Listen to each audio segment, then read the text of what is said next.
Hello and welcome to this channel about cryptocurrency education. Today I'd like to talk about the crash earlier this week, what actually happened, what are the reasons for the crash, and then we are going to take a look at the Bitcoin chart, which I think also has an impact on other cryptocurrencies like Cardano, because normally most of the coins values and prices follow Bitcoin. So I just want to take a look at that.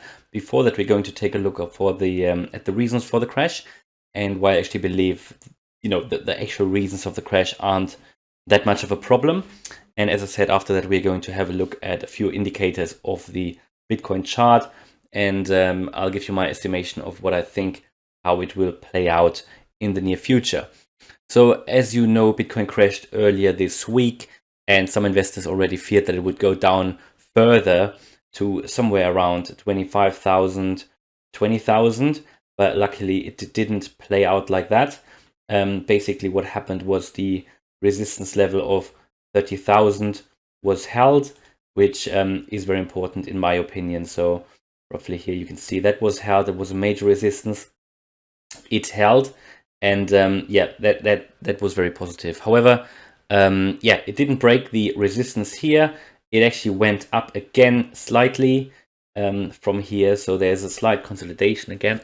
But how does it now continue? So let's have a look first at the reasons for the crash. And in my opinion, some of these reasons, or the main reasons, were that due to the news that came from China, where the Chinese government actually cracked down on Bitcoin miners in China. And these specific miners that you could see in the media everywhere, they were actually based in an area called Xishan, which in which many Bitcoin miners are located, or were located, that actually used water as an energy source. So it was quite environmentally friendly actually, but actually there was this crackdown of the Chinese government against these. So these guys were basically taken out in whatever way, and they can't continue to mine.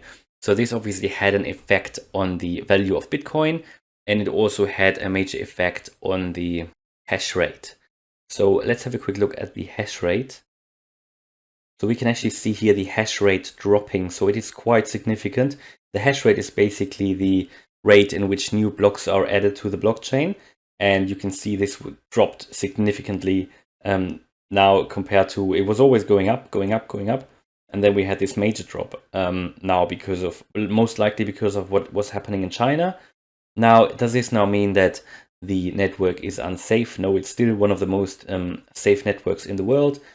It is basically, the hash rate is still on the level of last year, but it significantly dropped. So that is a not really concerning sign, but it just shows that still, even though many Bitcoin fans and maximalists actually always claim that Bitcoin is so decentralized, which, to be honest, partially that's true. But on the other hand, it also shows that actually the mining is quite centralized. It's quite located in China.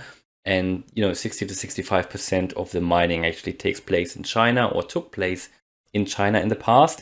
And what now probably will happen is, now that these miners had to stop their operation in China, which then led to the dropping hash rate, they now probably have to move somewhere else. So this might take around 6 to 8 weeks.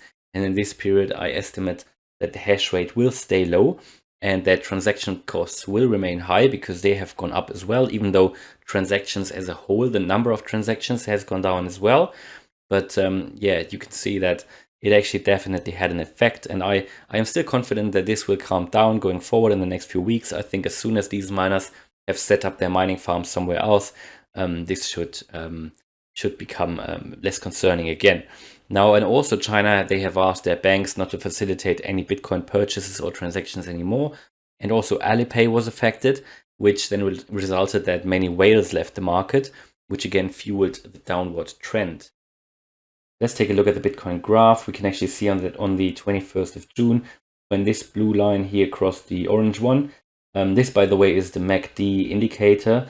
So what we can see here, if the blue line crosses the orange one, basically goes below it, this is called a bearish crossover, and it's not a good sign for the trend Bitcoin. So you can see whenever this happened actually before, it actually fueled a downward trend. So this happened here, which was in the middle of April. It also happened here in the middle of May. And what we can see here now, that there was a slight consolidation, but it is still below it.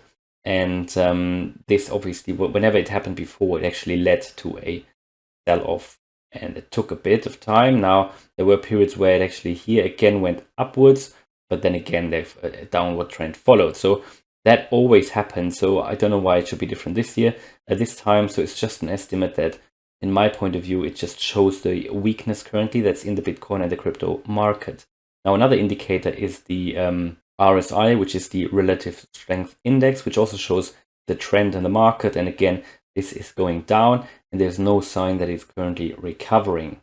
And also this one here shows the OBV. The OBV actually shows the basically larger investors, institutional investors, how interested they are in the Bitcoin currently. And also we can see a downward trend here, to be honest. So in my opinion, the indicators of Bitcoin, they are sort of on the negative side at the moment. As we can see here, Bitcoin has sort of gone up again slightly, but these green candles actually, they are much weaker than what they were before. We haven't really seen this pressure for buying. Less investors are buying at the moment. So in my personal opinion, I think we haven't seen the low yet. I think there will be another slight dip, possibly going towards 25,000. But from then, hopefully, we will go up, which is also indicated by the stock to flow model for Bitcoin. And obviously, all of this has an indicator, has an effect on Cardano and altcoins as well.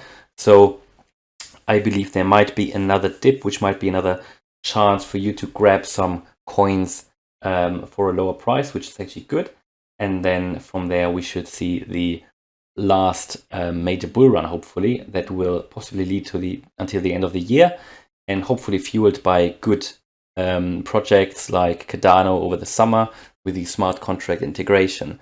So all in all, I think at least we are nearly through. I believe at some point in July we will see the increase again in price, the long-lasting one, and I will try to grab some Bitcoin and also Cardano for a lower price. So I hope this video was useful. If it was, then please smash the like button, and if you want to follow me on this crypto journey here, then subscribe to the channel. It would be great if you could support the channel, as it's still a small channel and needs every subscriber, but it's important to spread the word about Cardano and other cryptocurrencies like Bitcoin. So therefore, if you could, please subscribe and leave a like. Thanks a lot for watching, and see you in the next video. Bye.